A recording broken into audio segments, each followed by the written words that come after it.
আসসালামু আলাইকুম। আমি একটা বিষয় নিয়ে কথা বলার জন্য আজকে আসলাম। বিষয়টা হচ্ছে যে আহ, গত কয়েকদিন আগে ঢাকা ক্যাপিটালস এবং ফরচুন বরিশাল নিয়ে খেলা হয়েছিল চিটাগংয়ে।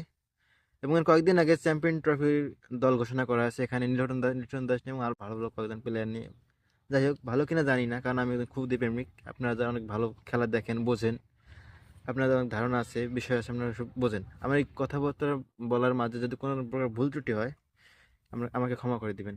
এবং কথাটা না বললেই নয় যে আমি অনেক ফেসবুকে স্ক্রল করতেছিলাম, বড় বড় কয়েকটা পেজে, ছোট পেজে, এভারেজে বেশ কয়েকটা পেজে দেখলাম। দেখার পরে আমি বুঝলাম যে আমরা মানুষ এত, জনগণ এত খারাপ কেন?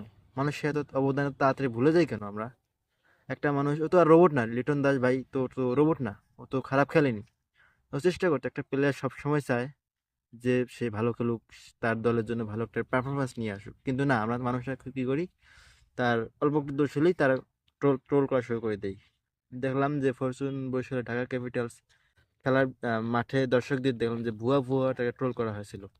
এবং ট্রোল করার মাঝে দেখলাম যে সে নির্দ্বিধায় একটা নির্চোখ, মানে একটা অবুঝ মানুষের মতো দাঁড়িয়েছিল। কিন্তু বিষয়টা একটা ভাবার বিষয়, আমরা মানুষ তো তাড়াতাড়ি ভুলে যাই কেন আমরা মানুষরা? সে তো একসময় ভালো খেলছে।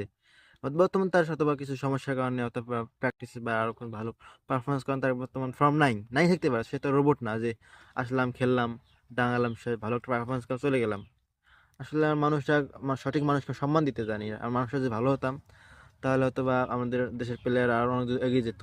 অথবা আমাদের সবাই যদি একসাথে চলতাম দেশের মানুষরা, তাহলে অনেক, দেশে অনেক ভালো কিছু করতে পারতাম। তো যাই হোক, স্বল্প পরিমাণ কিছু কথা বললাম, কথা বলে ভুল ত্রুটি হলে ক্ষমা ক্ষমা দৃষ্টিতে দেখবেন। আল্লাহ হাফেজ।